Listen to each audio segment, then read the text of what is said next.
Bismillahirrahmanirrahim. Assalamualaikum warahmatullahi wabarakatuh. Selamat pagi dan salam sejahtera untuk kita semuanya. Semoga kita selalu berada di dalam lindungan Allah Subhanahu wa taala. Amin ya rabbal alamin. Yang saya hormati Bapak Pangaloan Soleman Ritonga, SPD MSI, selaku dosen pengampu mata kuliah Kimia Anorganik 1, dan juga teman-teman yang seperjuangan dengan saya. Saya Maridina Zliati dari Pendidikan Kimia 3A dengan NIM 119107229980. Pada kesempatan kali ini, saya ingin menyampaikan sedikit materi tentang gas mulia. Selamat menyaksikan. Yang pertama, kita masuk kepada pembahasan definisi gas mulia. Gas mulia adalah unsur yang dikenal sangat stabil atau sukar bereaksi dengan unsur lain, yang biasa disebut dengan inert.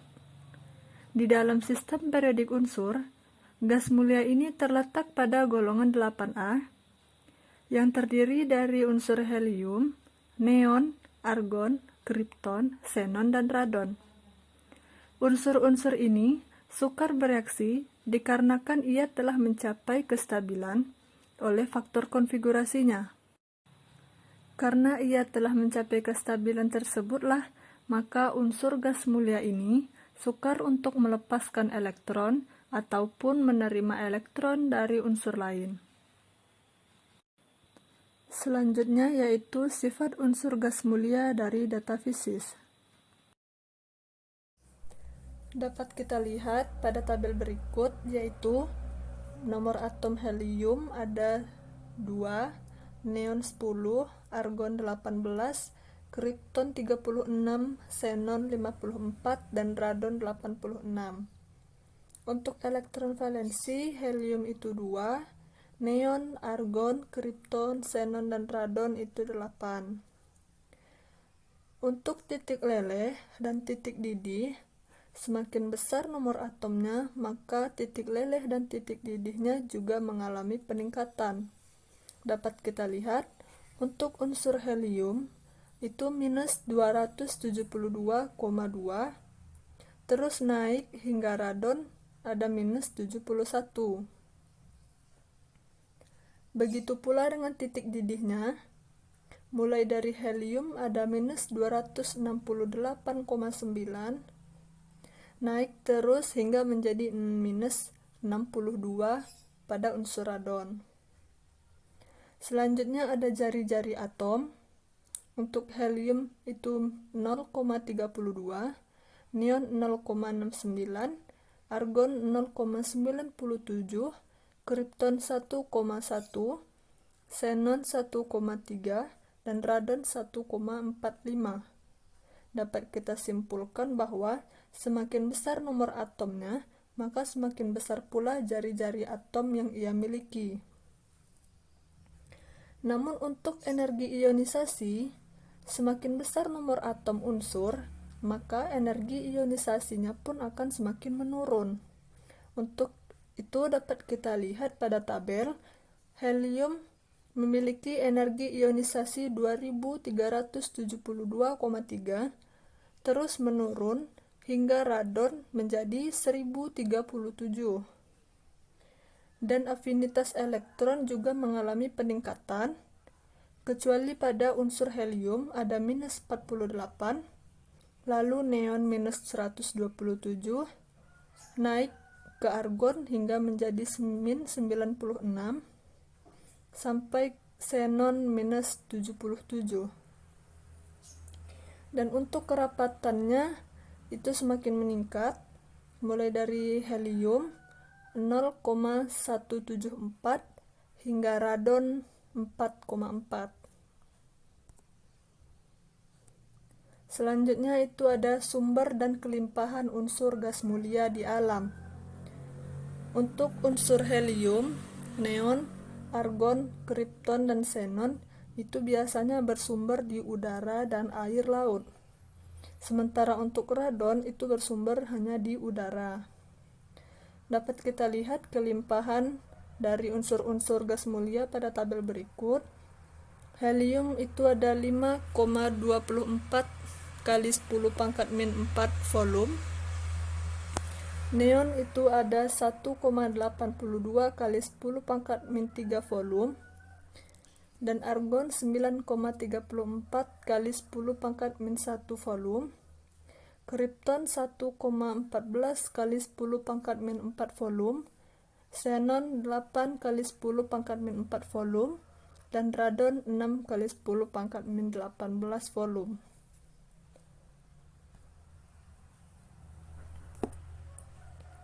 Selanjutnya kita masuk pada cara ekstraksi dan penggunaan dari unsur-unsur gas mulia. Yang pertama kita akan bahas dulu proses ekstraksi dari neon, argon, krypton, dan xenon dari udara.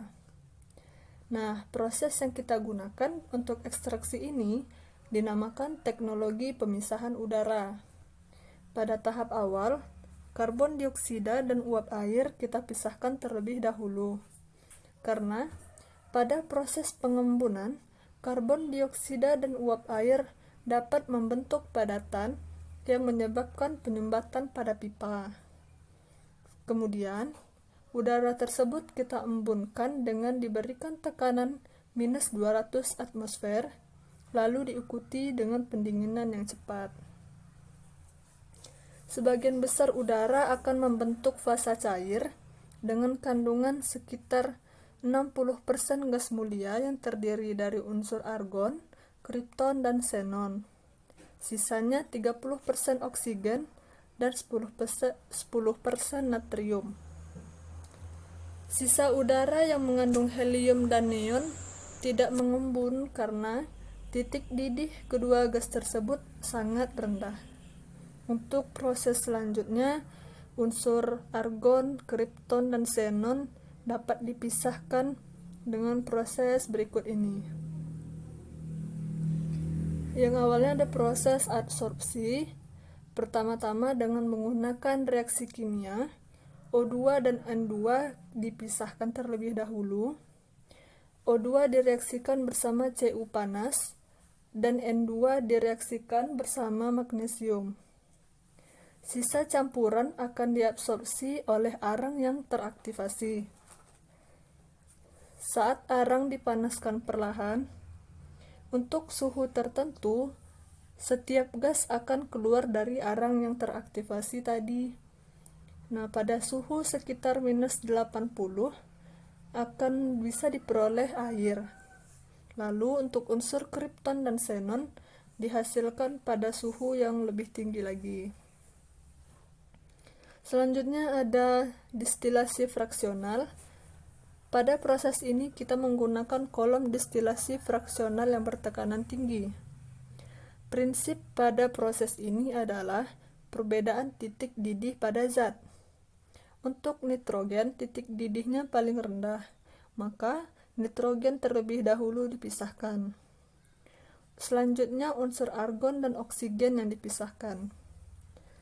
Untuk fraksi yang berkadar 10% air, dilewatkan melalui kolom distilasi terpisah yang menghasilkan argon yang mencapai kemurniannya 98%.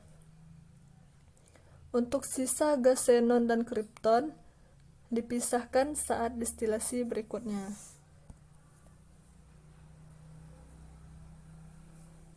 Yang kedua ada ekstraksi helium dari gas alam.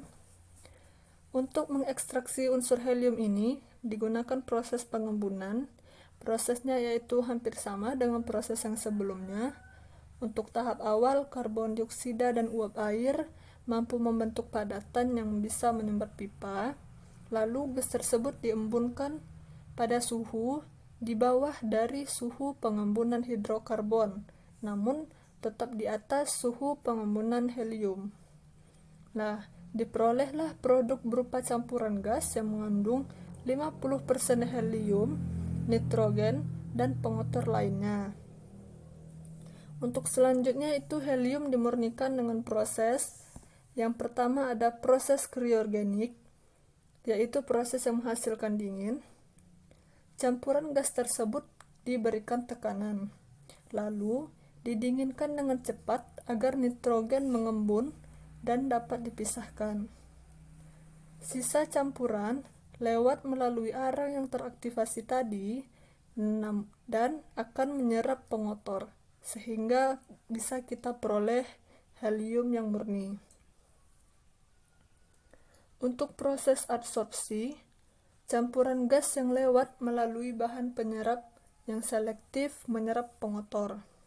Pada proses ini mampu menghasilkan helium dengan kemurnian 99,99%, bahkan lebih. Selanjutnya, itu ada kegunaan unsur-unsur gas mulia. Pada tabel berikut ini dapat kita lihat, unsur helium itu biasa digunakan pada pengisi balon dan campuran gas isi tabung penyelam, dan sebagai alat bantu pernafasan penderita asma, pengelasan dan pendingin reaktor nuklir. Untuk neon, itu digunakan pada lampu reklame, lampu pada landasan pacu pesawat, dan lampu mercusuar. Unsur argon, itu biasa digunakan untuk pembuatan silikon dan lampu bohlam yang berwarna merah muda dan biru. Untuk unsur kripton, digunakan juga pada lampu bohlam yang berwarna putih dan lampu fluorescence dengan campuran argon dan kripton. Untuk unsur xenon itu biasa digunakan sebagai obat bius atau anestetika dan juga digunakan dalam pembuatan tabung elektron. Dan untuk radon, karena ia bersifat radioaktif, maka radon biasa digunakan sebagai terapi pada penderita kanker. Selain dari manfaat, gas mulia juga memiliki dampak negatif. Yang pertama ada dampak dari helium, yaitu jika terkena kulit manusia, maka tubuh tersebut akan mengalami mati rasa. Dan jika terhirup berlebihan, maka akan mengakibatkan syok jantung, bahkan kematian. Selanjutnya yaitu dampak negatif dari neon. Unsur neon yang terlepas di dalam ruangan yang tertutup bisa menimbulkan sesak nafas dan mengurangi konsentrasi oksigen pada udara di dalam ruangan yang tertutup. Selanjutnya ada dampak dari unsur argon. Jumlah argon yang berlebihan akan menyebabkan keracunan pada tanaman. Dan jika kita terhirup argon pada ruangan tertutup, maka akan menyebabkan lemas karena kita kekurangan oksigen. Dan selanjutnya ada dampak kripton. Kripton mampu menyebabkan sesak nafas ringan dan menyebabkan terganggunya koordinasi otot-otot tubuh. Selanjutnya ada dampak negatif dari xenon. Xenon ini kalau unsurnya tidak digolongkan sebagai unsur yang beracun, namun saat ia telah menjadi senyawa, ia sangat beracun karena memiliki sifat oksidator yang sangat kuat. Dampak dari radon, jika di dalam rumah, unsur radon tersebut dapat menyebabkan kematian akibat dari kanker paru-paru yang ditimbulkan.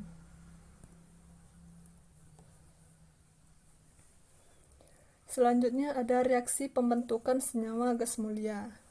Yang pertama ada dalam keadaan tereksitasi atau pembentukan senyawaan dari helium. Nah, senyawa dari helium kita kenal dengan nama senyawa helida. Senyawa ini terbentuk dari penyerapan sejumlah energi sehingga mengalami eksitasi dari keadaan dasarnya. Selanjutnya itu ada melalui ikatan koordinasi yang biasa disebut pembentukan senyawaan argon. Nah, gas mulia ini memiliki beberapa pasang elektron sunyi. Helium memiliki 1 pasang dan gas mulia yang lain memiliki 4 pasang yang disebut dengan ikatan koordinasi. Melalui interaksi dwikutub atau dwikutub terinduksi atau pembentukan hidrat.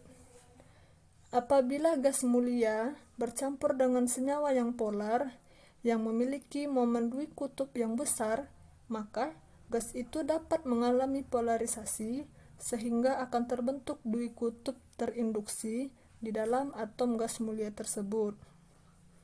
Dan terakhir ada pembentukan senyawa klatrat. Nah, senyawa ini merupakan senyawa yang terbentuk dikarenakan terperangkapnya atom atau molekul kecil pada ruang kosong di dalam suatu kisi kristal senyawa lain.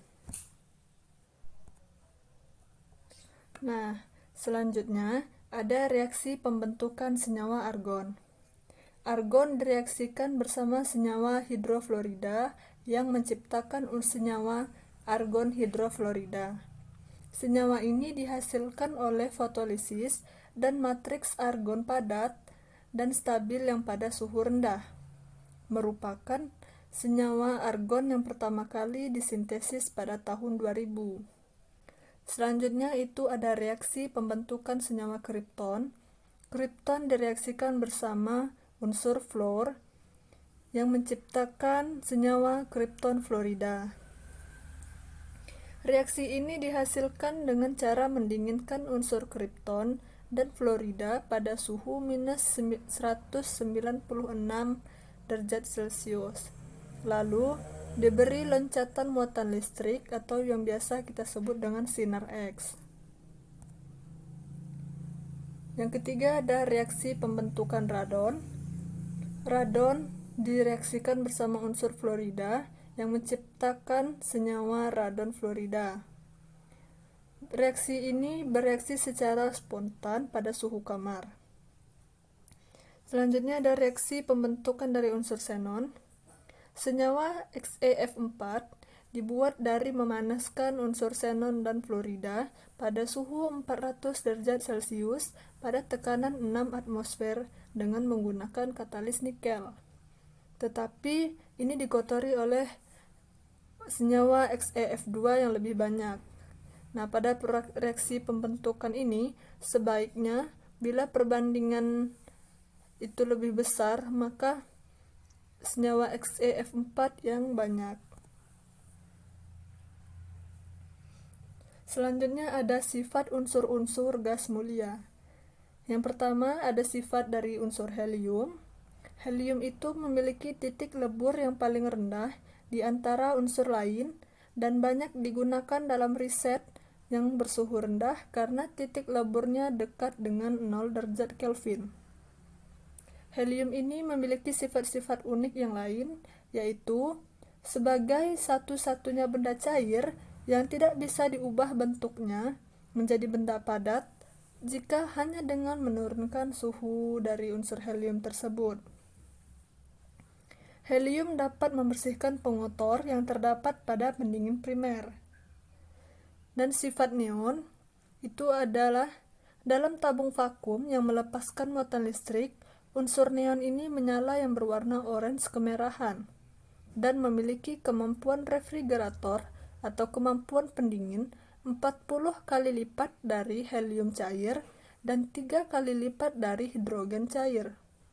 Dibandingkan dari semua gas mulia, pelepasan muatan neon memiliki intensitas lebih tinggi, ada tegangan dan arus yang luar biasa. Untuk sifat kripton, gas kripton ini merupakan sejenis gas nadir yang berwarna hijau dan mempunyai spektral berwarna jingga, dan merupakan salah satu produk pembelahan dari uranium. Kripton memiliki sifat stabil dan inert atau tidak reaktif, sehingga unsur kripton berfungsi sebagai pelindung untuk melindungi material lain yang tidak stabil terhadap udara. Selanjutnya ada sifat argon. Argon itu larut dalam air, memiliki kelarutan yang sama dengan oksigen. Unsur argon tidak berbau dan tidak berwarna, baik dalam bentuk gas maupun dalam bentuk cair. Unsur argon dikenal sebagai gas yang inert dan tidak diketahui senyawa kimia yang dibentuk dari unsur ini. Sama halnya dengan unsur kripton, xenon, dan radon. Yang berikut ada sifat xenon. Dalam bentuk senyawa, larutan xenon ini tidak berbau, terutama pada xenon XeO3, tidak berwarna dan juga stabil. Xenon biasanya digunakan untuk mengisi lampu blitz pada kamera. Isotopnya bisa digunakan sebagai reaktor nuklir. Nah, yang terakhir ada sifat radon. Radon ini merupakan unsur yang termasuk dalam golongan gas mulia dan juga unsur yang radioaktif. Rata-rata, satu bagian pada unsur radon terdapat dalam 1 × 10⁻21 bagian udara.